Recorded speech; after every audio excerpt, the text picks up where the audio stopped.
Good afternoon, South Africa, and welcome to the first ever episode of Sustainable Spaces, and I'm really excited to be joining you today. My name is Tinashe Venge, and we're going to be talking all things solar, all things alternative energy, and just solutions that we can use to handle, that we can harness to handle exactly the challenges that are being posed by the energy crisis right now in Mzansi. I'm not going to be alone today because it is a very informative discussion. It's packed full of information and education that hopefully you can use to take home with you. I'm joined by a panel of experts, starting with Head of Luxy, Mark du Plessis, welcome. We've got Fezile Dlamini, who is the founder of Green Scooter, and then we've got Lungile Mashele, who is an economist and energy expert. Thank you so much for joining us here. We're really excited to unpack the discussion at hand. Just before we really get into it, I want to start by asking Mark du Plessis to introduce Luxy a little bit, to just explain exactly what Luxy is about. I'm sure you'd be familiar with the brand. I've seen it all over social media as well. I know they do a lot when it comes to energy and solar and backup power, but I'd like to understand exactly how the organization works. Mark, welcome. How are you today? Tanashi, thank you. It's great to be here. So Luxy is a business owned by Standard Bank. Yeah. What we do is we focus on saving homeowners money. We talk about home efficiency, and we really believe that reducing the cost of running homes and managing homes is a really important outcome for South Africans. So with what's going on in our market and in our country, we really are focused on energy right now. What can we do to help homes reduce the costs through home efficiency? So there can be anything from free tips and tricks to reduce the cost of running your home, through to water heating. How do we help homes reduce the cost of heating water for their homes? And of course, production of energy and storage of energy, which is a big area of focus. We've seen what's going on within the solar industry in South Africa. So Luxy is there to help homeowners find fully vetted, trusted providers. So we really focus on bank grade vetting of installers, providers, and then, of course, offering lending solutions through the parent business, being Standard Bank, that makes sense. To make it more affordable, so that homes can be more resilient and make life a little bit easier at home as we go through these challenges. That is absolutely incredible, and I cannot stress just how crucial the work that you're doing is right now. We're speaking during the coldest week of the year in South Africa, so energy reports across houses are probably surging right now. And as well as that, we know what the climate is. We understand exactly how load shedding has affected South Africa. I read, 3,200 plus hours of load shedding just in 2022 alone.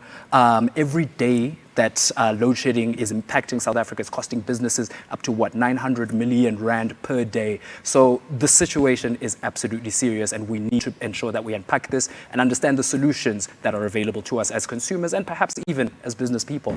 So before we get into the actual discussion today, I know that we've got listeners joining us on Twitter Spaces. Shout out to Twitter Spaces. We've got listeners joining us and viewers joining us on LinkedIn Live as well. So we're going to be having a really interactive discussion. We want you to be involved as well. We want to understand exactly how we can help you, give you the knowledge to solve your potential energy crisis. So throughout this entire conversation, please do send through your questions. Use the hashtags SBLove with the blue emoji heart and the hashtag #ItCanBe. And also, there's a little bit of an incentive here. So we're going to be giving away one EcoFlow River 2 portable backup utility at the very end of this episode. And the only way that you can enter and be eligible to win is by sending through questions. So just because your questions aren't answered, it doesn't mean you've won, but we will be picking our winners from those who do submit their questions. So if there's anything that you want to know, please, let's make the use of our power panel today and really unpack the discussion.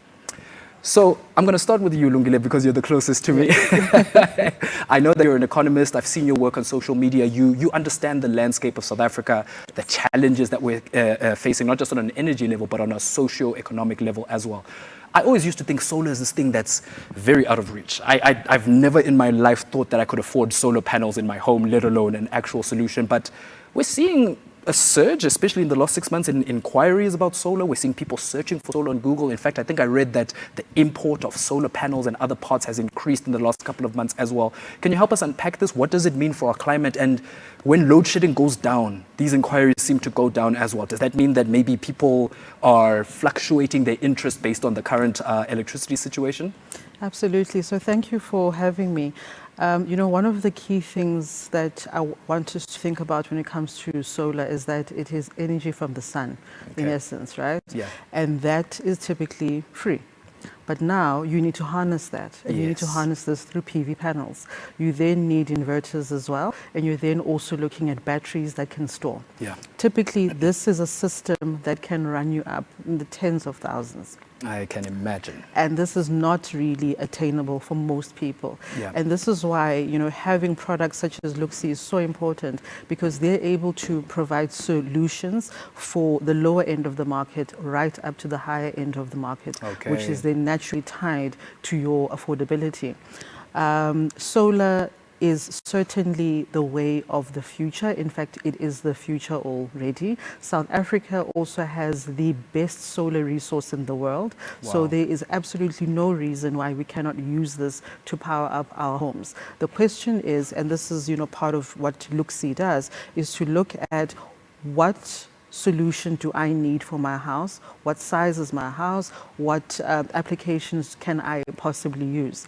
In terms of what has been happening in the country over the last month, and naturally has been driving sales, or the lack of sales rather, is that people have not been demanding as much electricity.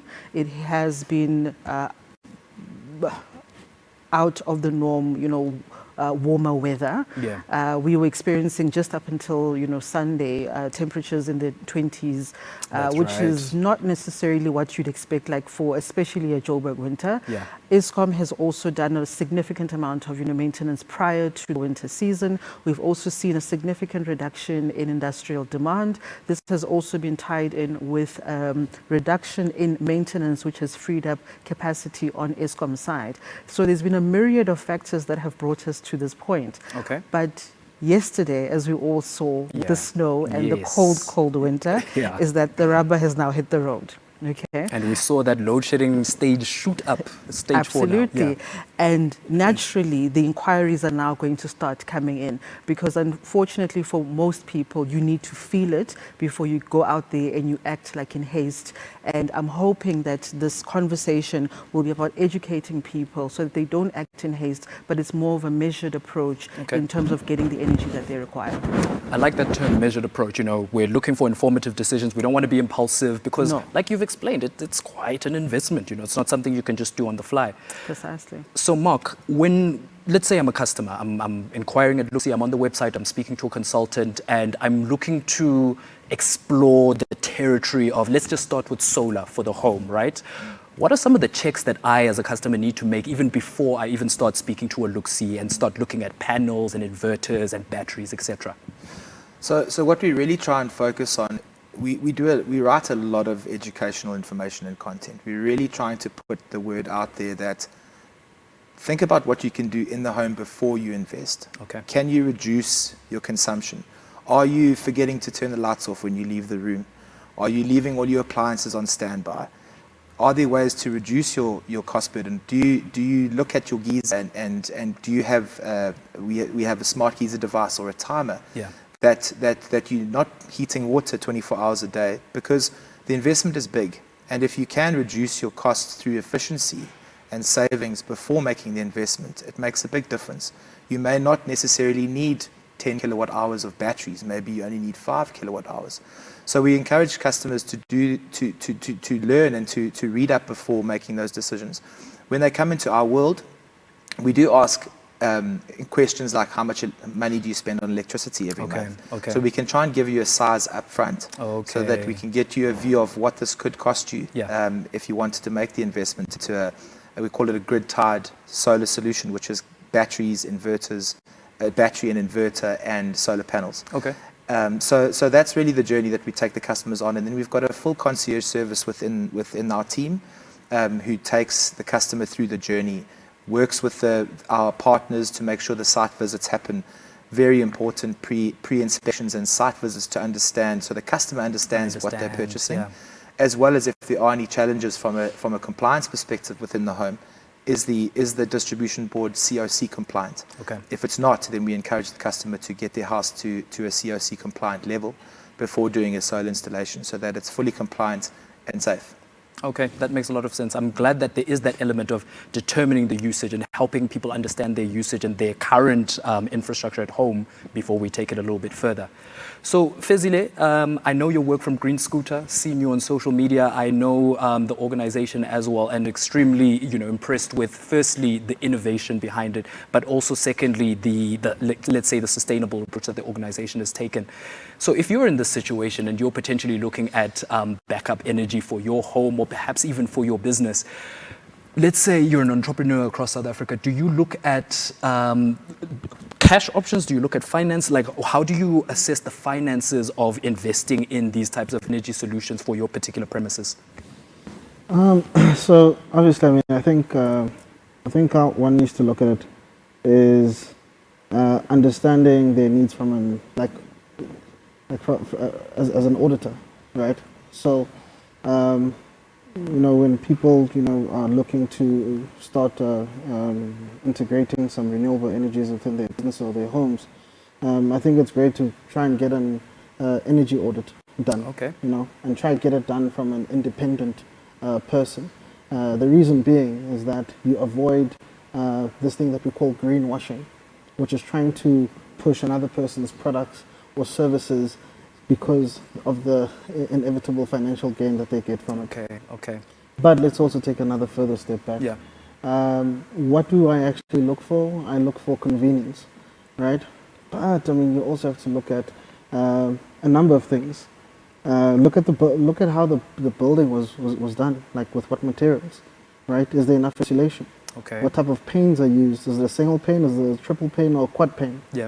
Because again, you need to look at how much heat are you bringing in, how much heat are you retaining, and how much cold air are you also retaining, because it's also seasonal.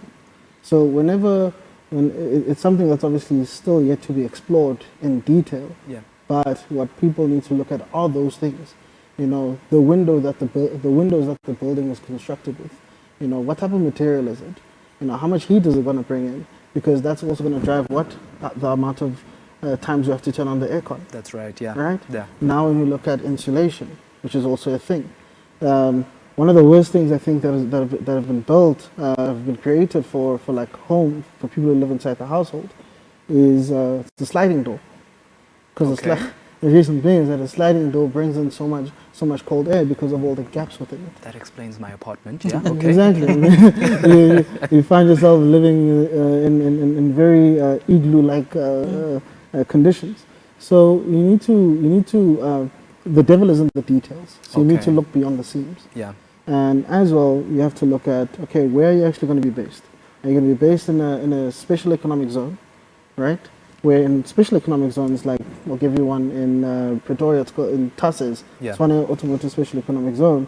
That particular place is on a VIP grid.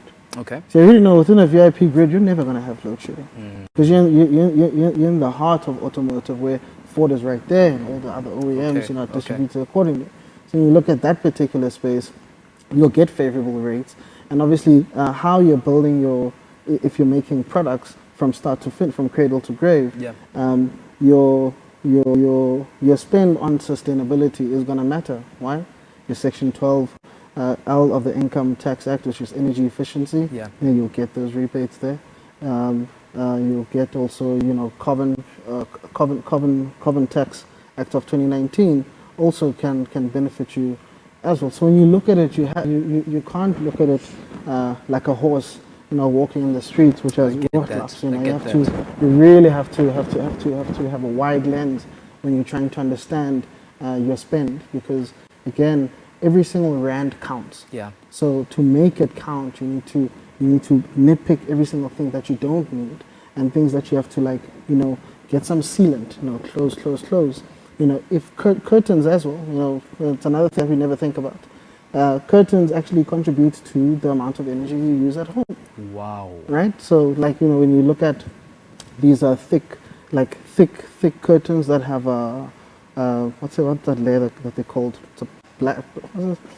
Blockouts. Yeah, the blockouts. Oh, yes. Okay. So blockouts actually help you retain heat. When you have these I forgot the English name. English is just running away. There's these components that you put on top of curtains, right? That cover the top. that also retains the heat within the household. Okay. Because what people okay. don't really think about, and it's not our fault, Yeah. because we're not taught to look at things that way, is that these small things contribute so much. Like, I mean, this morning was the perfect example, right? Because I slept at like probably 3:30.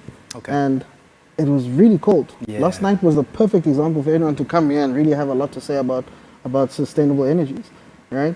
Because you see, now you're not picking up where the air is coming through. You're picking up that, okay, cool, I need a new sliding door that's got a thicker pane. I need curtains that are gonna now cover the entire area. You know, I'm gonna need to repaint a certain way within the household because I'm trying to attract as much heat as possible. And also need to further think, how am I taking the heat back out come summer? Okay, So, makes yeah. sense. So that for me is how I look at things. Yeah. It seems a bit pedantic, but No, not at it all. works. And you know what I liked? It's a bit of a common theme that each of you has presented today so far, that it's not just as simple as getting the panels, putting them on your roof. There's a lot to look at. It's a very holistic discussion. Like you said, you're not going in with blinders. You're looking at it quite broadly. So just before we get to the next round of questions, I just want to remind, firstly, anybody who's just joined or anybody who's been listening or joined a little bit late and missed the intro, this is episode 1 of the Sustainable Spaces. We're live on Twitter Spaces and LinkedIn. This is a discussion powered by Luxi, by Standard Bank. And of course, you do have the opportunity to win your own portable backup utility. We're giving away an Eco River Flow 2. And it's a great device to be able to keep your phones. We can charge a laptop with it, right? Phone, laptop, and a lot of household devices. So if you want to stand a chance to win, send through your questions. We've got 3 of the sharpest minds in this sector right now. Please send through your questions. Let's pick their brains and let's walk away from this discussion equipped with even more knowledge. Okay, so Lungile, on to you next. There's a thread that you once posted. I think it's pinned on your profile. I think this is how I actually first came to find you on Twitter. It's about building your dream house, like literally building it. And step by step, you broke it down tweet by tweet to help people understand exactly what goes into building your perfect dream house, the ultimate testimony of your legacy, right? Yeah. Now with all of this that we're discussing, if there's someone out there who's like, I've always dreamt of building a house, but now I'm looking at the energy situation and I want to actually be prepared, or I want my home to be prepared for all of these challenges, are there any additional notes or advice that you'd love to put on that thread? And by the way, if you haven't checked it out, head over to @Lungile_Mashele_. Yes. Yes, @Lungile_Mashele_. It's the pinned tweet. Check it out. But I just want to know, what else, now that we're talking 2023, would you add to that when it comes to making your home equipped for an alternative energy source? So when I built my house, and it's in the city of Tshwane, it came with certain requirements. I needed to cook with gas, is what I was told. I needed to install solar panels for my geyser, so I needed solar water heating. I also needed LEDs, energy efficiency lighting. They also had a requirement, like in terms of my windows, glass, as Fezile has actually mentioned, it has to be double glazed, and there were certain specifications. And this is how I was then able to get my energy efficiency certificate once the house was actually built. But now, I mean, I lived there for a couple of years, and then all of a sudden, load shedding became an unbearable issue. Exactly. And I needed to start thinking, what's the next plan? So I needed to look at my consumption, as the previous speakers have highlighted. You look at your consumption, you look at your use patterns, and you say, I need a system. What I did was that the initial quotes that I received were extremely high. And I then opted for building it in a more modular fashion. What does that mean? And this is the beauty of solar, right? Yeah. That it's basically panels, inverter, batteries. And you can build this very slowly over time. So every 6 months when you save up money, you can add on to what you're looking for until you get to a system that you're very happy, comfortable with. So that's exactly what I did. I started off with a very basic system, and since then, in the last 3 years, I have absolutely added on. I initially did a cost-benefit analysis, took out my Excel spreadsheet, did my NPVs, and I'm like, right, my payback period is going to be in 5 years' time, and I'm so happy.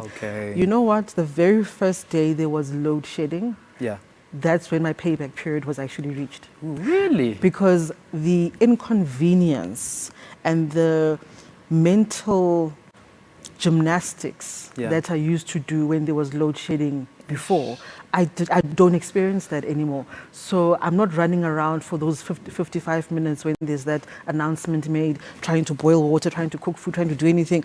I do whatever it is that I was doing, and when I'm ready to cook, when I'm ready to do whatever, that is when it actually happens. Okay. So the payback period, the emotional payback period, was immediate. Wow. Obviously, with the increased stage 4, stage 6 load shedding that we have increased, my actual payback period, financial payback period, I think would be down to about a year.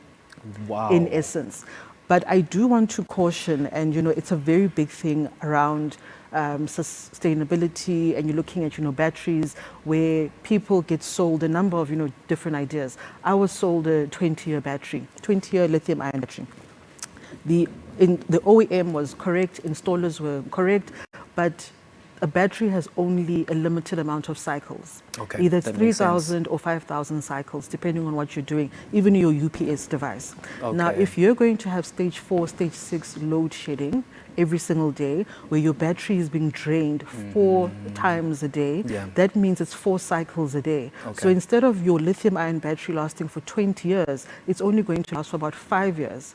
So you're going to have a lot of very angry people going back to installers and saying, you sold me something that does not work. And I do want to caution people, it's not the product. Yeah. In essence, it's how load shedding is being done. It's not meant to run your battery out like that. And unfortunately, you will pay the price. Okay, so there are some people who have this image of living off the grid entirely and not relying on any provider, no parastatals. I'm not mentioning names. I'm not trying to get in any trouble, but not relying on anybody except your own infrastructure. Yeah. Is that practical, or do you still need, a feed of electricity into your home along with solar? So most people do what I call, they supplement the grid. Okay. So you've got your own solar system, which typically works from about 6 a.m. in the morning till 6 p.m. Okay. Yes, you don't get full production throughout the day. So your production will peak, let's say, between 12 to 3 p.m. And then in the evenings, I then go back to my utility or to my municipality for the evening. Okay. If I do have load shedding in the evening, let's say at 8 p.m., I automatically kick back on to my batteries. So I do not experience load shedding at all. And this is the other thing that, people just need to be aware of, that when we speak of off-grid, Yeah. that means you've phoned your utility, you've phoned the municipality, you've asked them to remove the connection. Now, to be fully off-grid, you're looking at about R500,000. Completely not worth it, according to me, Okay. unless you're running some kind of industrial operation and you're very confident in what you're trying to do. But for most of us, residential, commercial, industrial, you do need to supplement the grid and go back to your utility or to your municipality at some point. Okay, that makes a lot of sense. And Mark, I just want to pick up on something Lungile mentioned. She talked about a modular installation, or like a phased installation. So let's say, throwing numbers out the air, I'm not the expert, I'm sorry, but let's pretend I see that I need 12 panels on my roof, and then I need X amount of batteries and the inverter to work with that. But I can't afford to buy all 12 up front, and I can only afford maybe 3 now, and then 3 in another 6 months, and 3 in another 6 months, etc. What does that look like in my first month in my home if I was to start with just a few panels and a couple of batteries? How does that start to impact my lifestyle? Yeah. So what happens often is the conversations that installers have with customers is, what are your essential loads? Okay. And the funny thing about essential loads is that every home has a different definition of what essential looks like, right? So, what we encourage homes to understand is that when we say essentials, we mean essentials, not, 3 air conditioners and underfloor heating. Those are not essentials. Yeah. It's really about your fridges, your microwave, your toaster, your kettle a little bit. I mean, kettles are quite hungry. Okay. But what happens is, essentially, what we encourage customers to understand is that the inverter is essentially the brain of the system. So what that means is it's blending power. It's blending your solar power, your grid-tied power, and your battery power all in one space. So it's a really, really important piece of equipment. And it's advisable not to underinvest or on your inverter. Yeah. You can always build around the brain. So if you get a 2.5 kilowatt hour inverter, for example, in a 4-bedroom home, you're going to probably have to buy another inverter. at a later stage. Okay, makes so sense. the recommendation, if you want to go on the modular journey, make sure that you get an inverter that's big enough to deal with your essential loads, your load shedding challenges, that you can run your home, as Lungile mentions. Okay. And then your batteries is really, again, about how much power you want to, how much power you need during those off stages, during those load shedding stages. And then the panels are completely about what you can afford at the moment in time.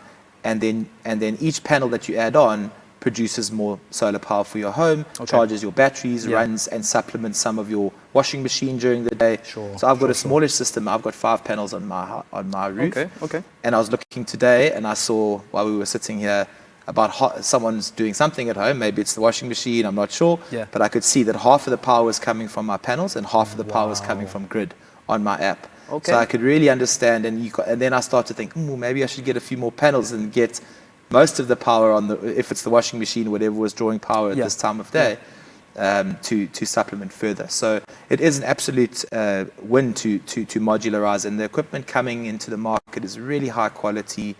It's lots of technology coming into the systems. The battery management systems, the inverters are really smart, and can provide that opportunity to modularize.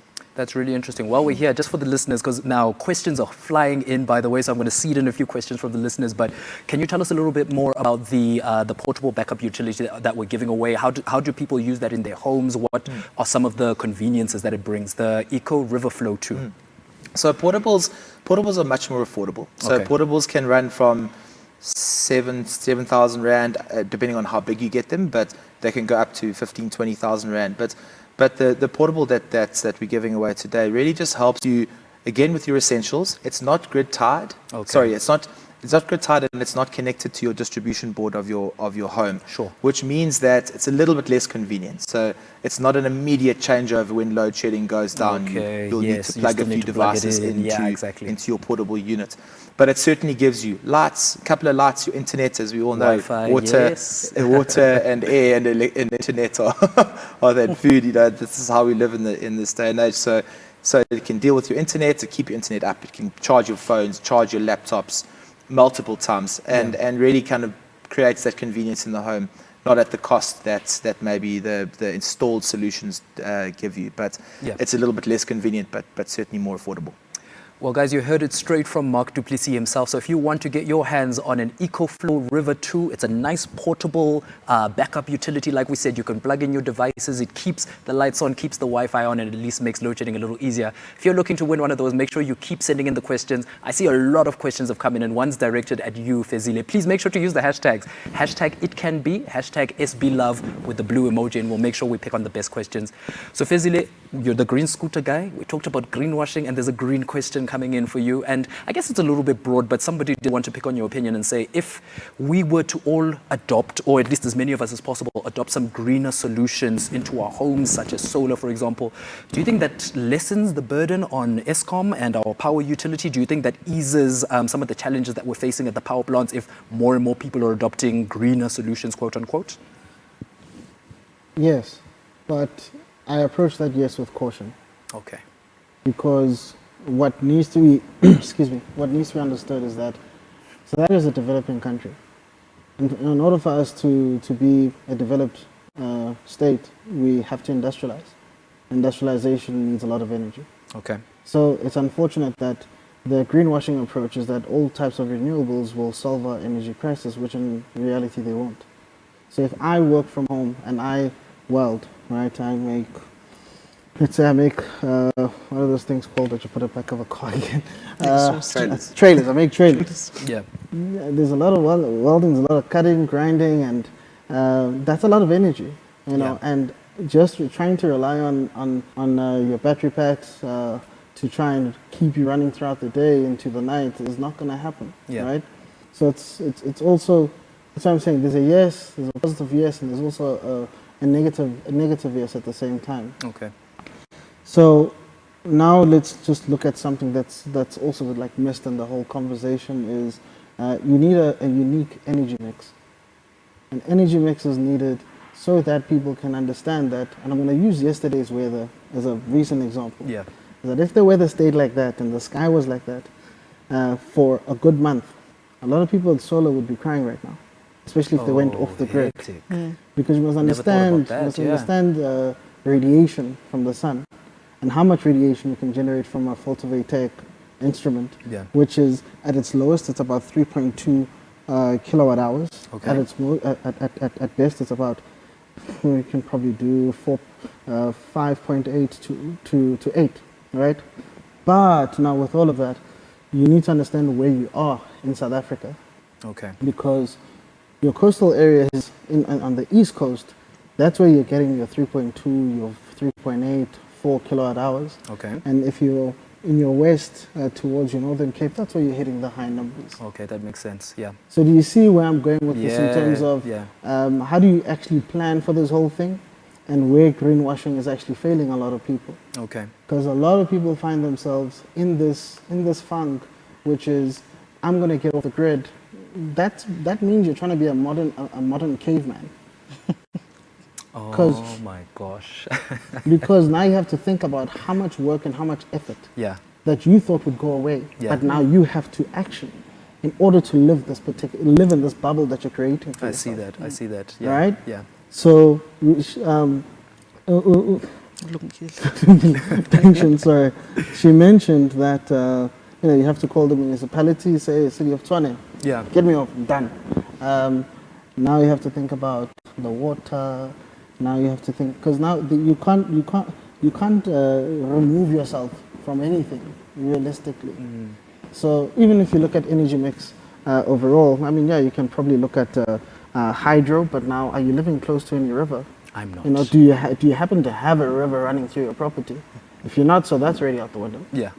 Okay, how much sun are you getting? You know, are you living in an area that is generating enough radiation? Yeah. If you want the best radiation in the southern hemisphere, you're gonna go to Namibia, because you'll get 50% more performance output of those solar PVs than you would in South Africa. Okay.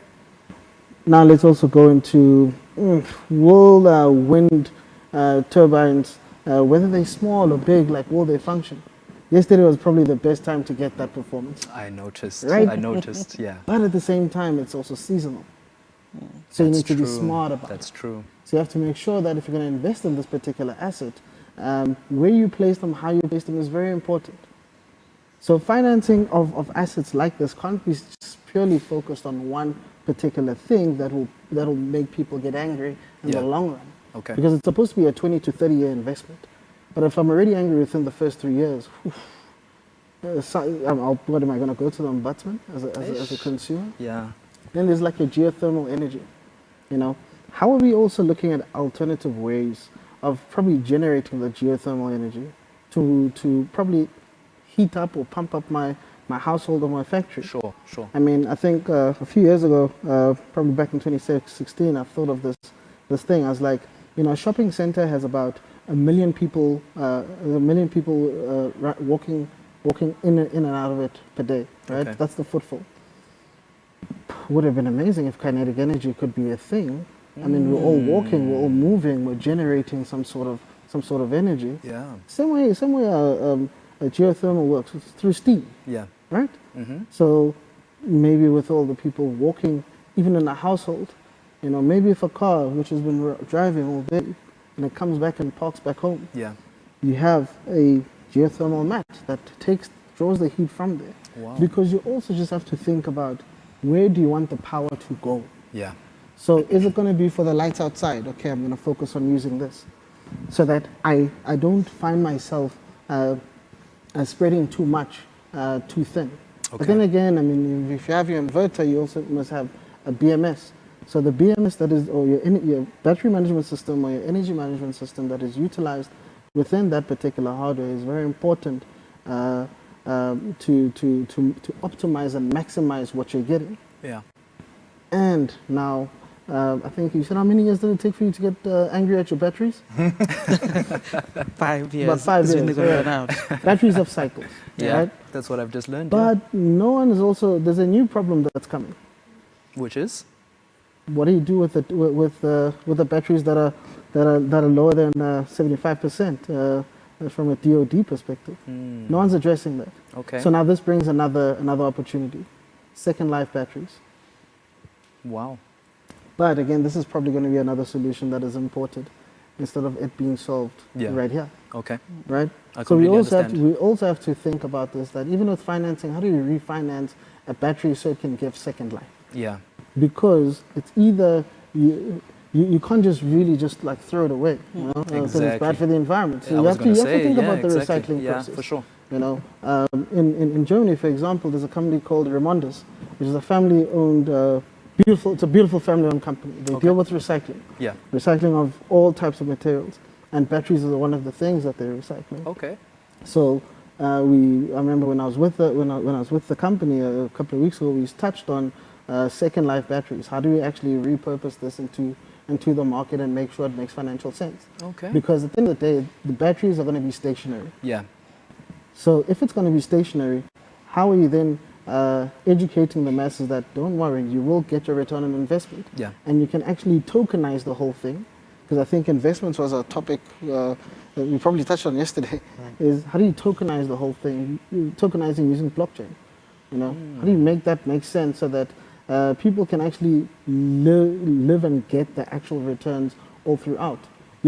So basically, what we're doing, we're creating a whole new financial system for this. Yeah. That's essentially what's happening, and that's what needs to happen. That's really interesting that you bring up, especially the second life of batteries, because as we were just preparing for this talk, I came across an organization in Zimbabwe, actually, that is also venturing into solar, but their particular business model, especially considering the economy that side, they specialize in importing second-hand panels from countries like Australia, from New Zealand, and then, you know, they've still got this, I'm guessing they're still in good condition, they've got resale value, and they've created a market for second-hand goods in Zimbabwe. Do you see, and this is for anyone on the panel, do you see the potential for a second-hand sort of reusable market or pre-owned market for some of the solar tools that we're talking today? Yes, we're literally living it right now. Is it already like? No, let me explain this quickly. Okay. Let's use cars, right? Okay. Everybody wants to buy a new car, but right now they're really unaffordable. Yeah. Yeah. So what has been the boom for the past couple of years? Second-hand market. That's right. Right? So people don't really mind buying a second-hand car as long as it's in good condition, and I mean the total cost of ownership makes sense, Okay. right? Yeah. Makes Because sense. that's another thing that people don't get educated on. TCO. Now, when you look at this in terms of batteries and solar PVs, Yeah. this is going to create its own market, right? Yeah. But there's also now something we're not also speaking about. When solar panels need you to be in a standalone household. I was going to get to that. Yes. Now What you're happens to living- us who live in complexes You and live in a apartments? country where a lot of people are staying in, a modernized res. Yeah? Put my hand up. So living in this modernized res, what then does it mean for me? Yeah. If I'm an owner, I still can't put solar PVs on the structure because I own what's inside the building, not what's outside. Not the whole building. That's right. Now, if I'm a tenant and my landlord doesn't think about my energy needs, I need to find a portable UPS or a battery to like put there and charge on the go. Yeah. So another thing that just has to be addressed within this whole thing is how do you deal with people with sectional title deeds? How do you deal with people who are tenants? Because clearly you're missing out on a whole lot of market. Absolutely. Because Absolutely. you must remember, if you're gonna install a solar PV solution or a storage solution in your household, the general way is to go through a DB board, right? Yeah. But now you already breached your lease agreement. You and your landlord are going to be fighting. You're going to go to court, and whatever happens Oh, after that. Okay. Right? So now you have to think, how do you make mobile solutions sustainable Yeah. through subscription?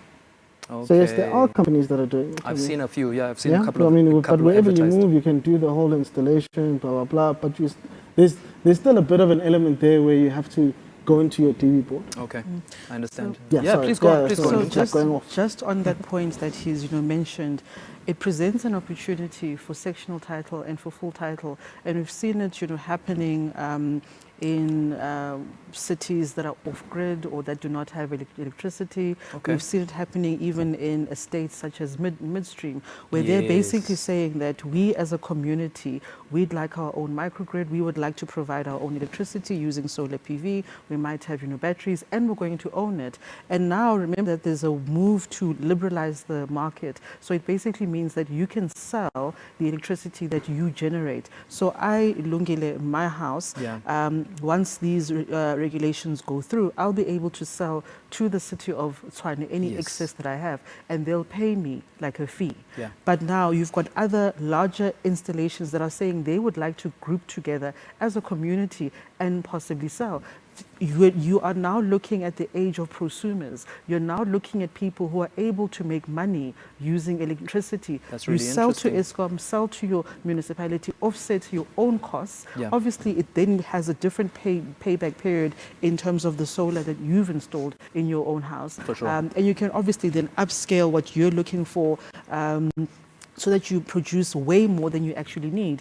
And then, of course, if you are a standalone house, you can say, you know what, there's a nearby home or an orphanage that I'd like to supply with my excess also, Yeah. and I would like to do that. You're then eligible for other tax benefits. So there's a whole world that is opening up out there. That's really and I interesting. encourage people to basically look at the solutions that are there.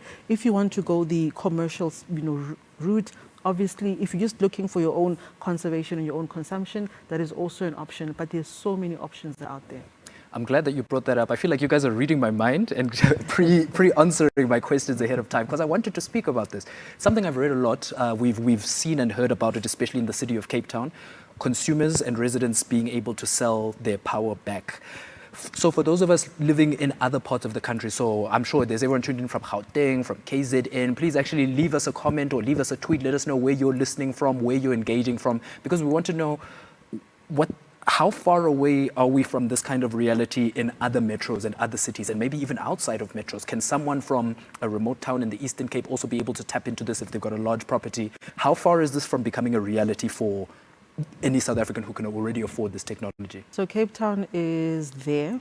They have asked people that are interested to pick up their hands, and they've basically said that you would need a bi-directional meter.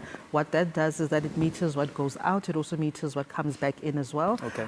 So that your billing is accurate at the end of the month. Then you also need very smart sort of meters in your homes. This costs about 10,000 Rand just for that setup, which you as the homeowner would then have to invest in and pay for. Okay. Then they've even given what you call a refit, which is a renewable energy feed-in tariff, and they've said this is how much it is going to cost you, or how much we're going to pay you, right? Yeah. So that's already like in place. Yeah. In the city of Johannesburg, I think they're also maybe closer to moving in that space. I've seen but reports, it's your yeah. metros basically that are going to take this up almost immediately. Unfortunately, for your more rural, peri-urban areas, you're most likely to go with what we call a microgrid option, which is Okay. not grid tied at all, but it's a standalone system that is able to supply a couple of homes. When I said a couple, I mean like a couple of hundred of homes, thousands of homes on their own grid, and it is isolated, and they basically have their own mini utility in essence. Okay, that's really good to know. It sounds, yeah, like I said, I've been seeing it in the report, so it sounds like it is a looming prospect, but I just had no idea how far or how realistic it We're is there. for the rest of us outside the city of Cape Town. But good to hear that it's on the horizon. Interesting prospects. There's still more questions coming in from social media, and guys, I'm going to open up the floor to all of your questions. I think I've seen like 10 so far. If you still want to have your question answered, please make sure to use the hashtag #ItCanBe, hashtag SBLove, and remember, you could stand a chance of winning that portable power backup we're talking about, the EcoFlow River 2. Google it and check it out. It's going to come in extremely useful for you. And on that note, Mark, there's a question that's actually just come in from a Twitter user who wants to know and I think we've touched on this a little bit, but what do you do if you're in a place that does not have adequate sunlight whatsoever, but you want to explore solar, or you want to explore other alternatives as well? So let's say someone comes and inquires, they say, please look at my home, and you see that we're not getting enough sunlight here. What are some of the steps that you take to sort of circumvent that? So I wanted to mention the talk around sellback and opportunity there. Yeah, we've please got do. We've got a tool, and it's really linked to answer your question. We've got a tool on Luxi called the Solar Score. Okay. And what we've done is we've partnered with a geospatial data science business who uses irradiation levels by square meter, as well as direction of the roof, vegetation around the roof, and gives you a score and gives you an estimated output that what your roof could produce if you had the largest size system on your roof, and what that power is worth in rand value. Okay. And of course, it's difficult because we've used the Eskom tariff of an average of around R2.50, so it's probably overstated because, as Lungile said, it's only around 80 cents to a rand that's the city of Cape Town's offering. But typically we haven't seen, and just for now, it's only the tool works in the KZN or Greater Durban, Joburg, and Cape Town, with more areas being added. Understand. In South Africa, I don't think there will be a situation where there is zero feasibility for solar. Okay. Of course, if that roof has literally no sunlight, there are still slight levels of irradiation, but it's also pretty unlikely unless you're living in a forest with huge trees around your home. Then there's not going to be much chance.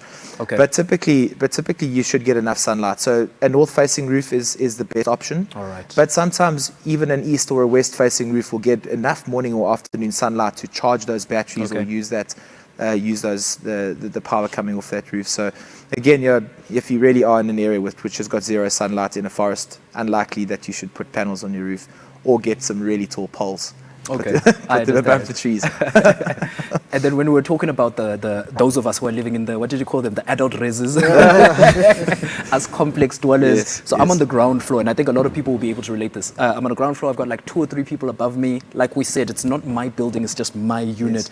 Yes. What are some of the alternative solutions then for those of us? We've talked about the portable power backups, but maybe I need something a little bit more robust to handle slightly bigger appliances. I've got a family as well. What are some of the solutions for complex dwellers? So because of the modular nature of these systems, you can get your inverter and your batteries tied into your distribution board. So it's installed backup, as it's called. Okay. Unfortunately, like you said, in the modern res, you can't put panels on, but Exactly. that's the one component that doesn't come in. For those who are interested in technology and advancements, there's some fascinating reading around the technology around PV specifically. There's glass panes, there's roof tiles. There's paint, I believe, that can create energy. So there's these really fascinating technology advancements happening in the ability to take that sunlight and create electricity. Sure. Of course, the most popular and the most economical now is the PV panels. But I'm sure over time you're going to be able to go out on your patio and put some interesting PV arrays there. I would love that. But backup is really the only way to go. It's a convenience thing for the home. As Lungile said, the psychology of not having power at the home, whether it's the teenage daughter who can't talk to her boyfriend on WhatsApp because there's no internet, or the 10-year-old son's Fortnite game dies with 3 players left. These things create a lot of stress in the home. And I think it's really about managing these issues and trying to find the best solutions at the most affordable price, and be very careful with your investments that you're not over-investing into something that you may be not being able to afford over a period of time. I really like that. Some really wise considerations there. Guys, I've asked a lot of questions. I've had our panel. They're calling you the power panel, by the way, on social media. They're just absolutely loving this. I feel like I have occupied you for a long time, so I want to just open up to more of those questions from the readers that are coming through. I'm just going to open the floor, and anybody who wants to take the question can, but we can just distribute it if anybody is specifically mentioned. So someone asks, if my household is off the grid, do I then pay any tax for my solar? Like if you're completely 100% off the grid? No. If you are off the grid, like I said, you have phoned the municipality or Eskom, you've asked them to remove you. That means that on a day like yesterday, your solar would have worked, yes, but for a certain period of the day, you would then have had to go to your generator, if that's because you would need backup still, right? Yeah, so you would have tapped into your generator earlier than what you would have expected. So from 3 p.m. it started going a bit dark. You would perhaps have had to use your gas heater. You would then have to go into your gas cooking. So there are a number of other things, and there are other related costs.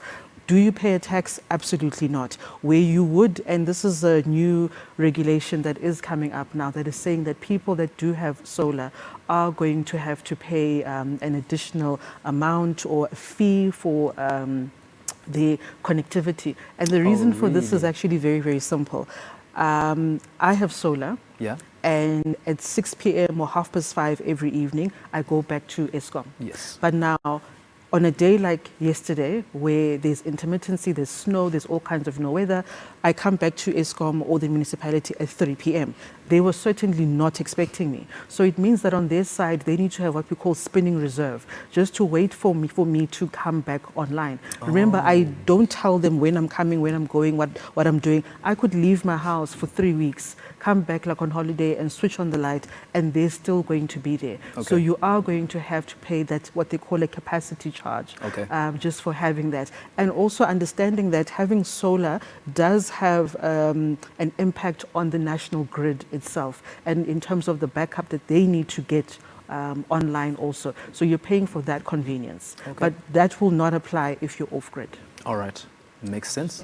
Something Yeah, to please. that. I think what is probably needed as well is another tax, a secondary tax on secondary carbon emissions, because as much as you're off the grid, Yeah. you're being sustainable, Yeah. being responsible. Sure. That equipment that you have there, at some point has to be disposed, and someone has to pay for it. Yeah, that makes sense.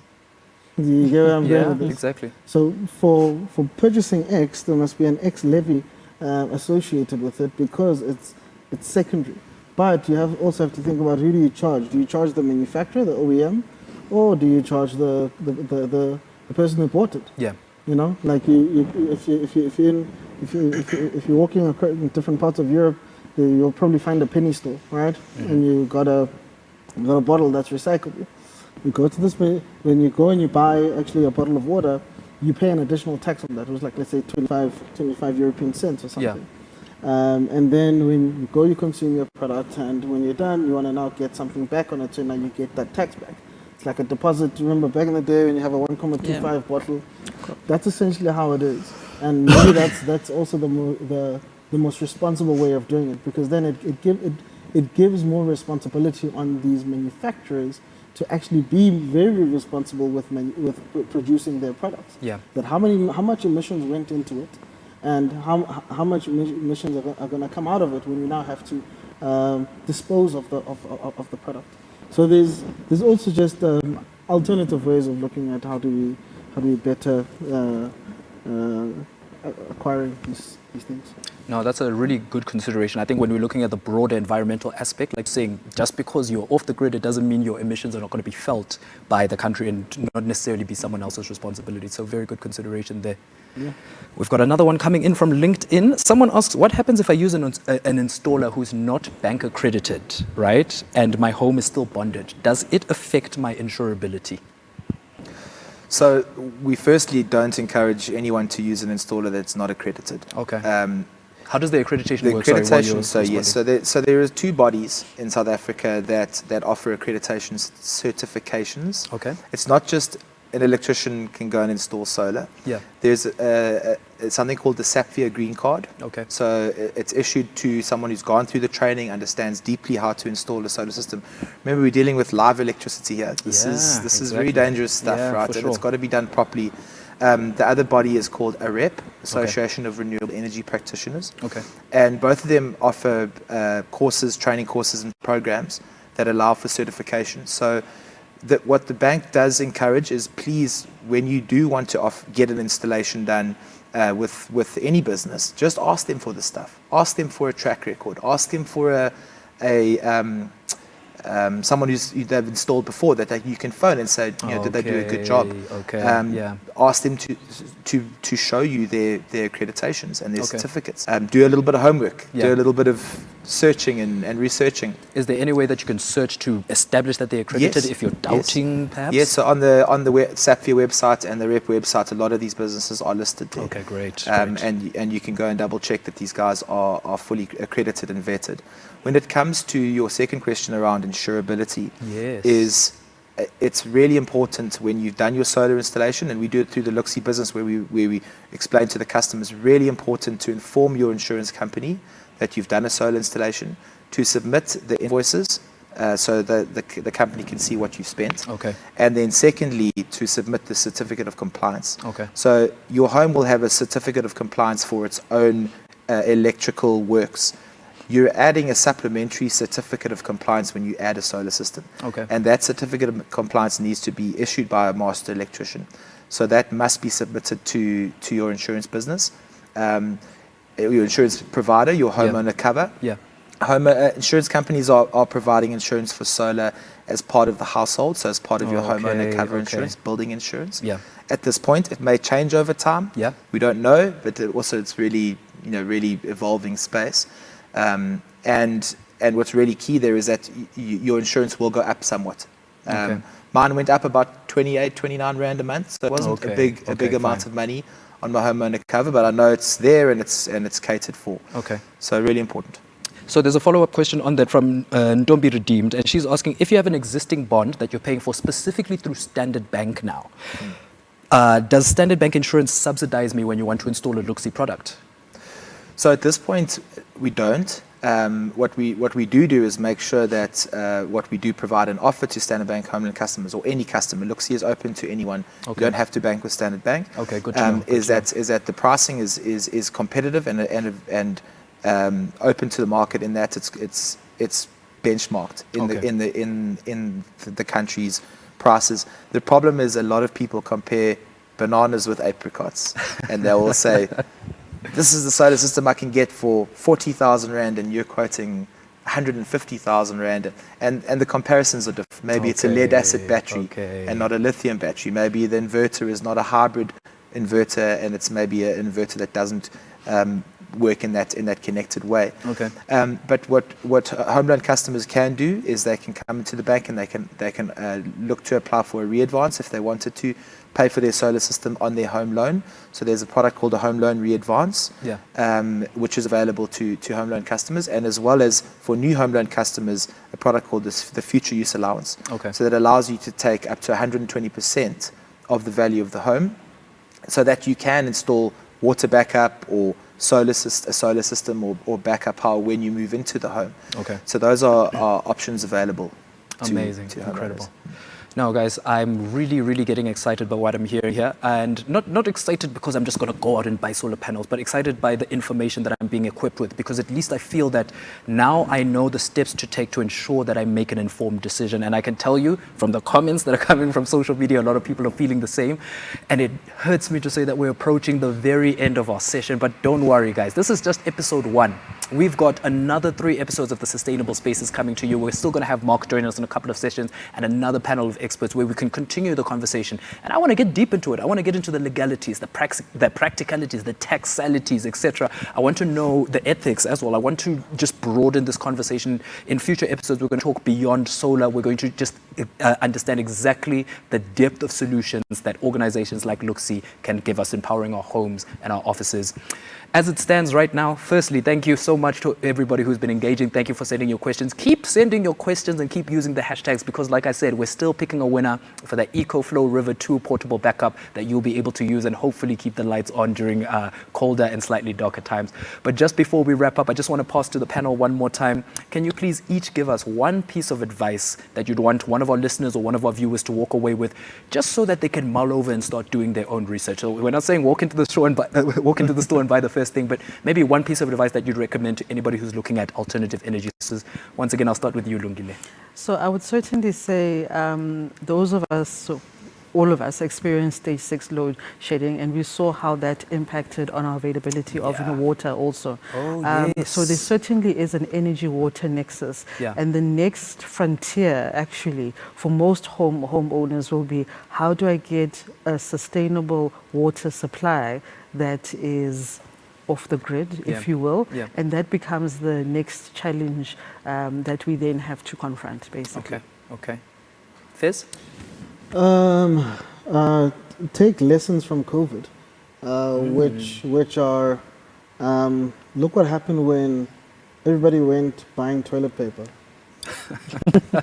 So you don't find yourself in that situation where you're buying all of these things that you never needed because you never understood what they were. Sure. Do your homework, scrutinize. If it means you have to open up an exam pad and literally do the calculations manually, trust me, that works. Okay. It gets you to be able to even critique the person that you're engaging with. Yeah. Always look for an independent energy auditor that's going to help you throughout the process. If you're building, rethink building. Okay. Rethink your windows, rethink your curtains, your floor, the paint, every single thing. Yeah. Because the moment there's a draft of cold air that comes into your home, you're going to now turn your heater up a notch, and that's going to affect your rants and your sins. I get it. Appreciate that. Thank you so much. And then Mark? Well, I'm going to jump onto this theme that Fez put through, but it's really about knowledge is power, and learn about these things. I mean, I was saying to Lungile when we started a few years back, I didn't know what a kilowatt hour was. Okay. I had no idea. It was not a part of my consideration to really care, because the utility provided me lights. When I turned the light on, there it was, and I turned the tap, and there's the water.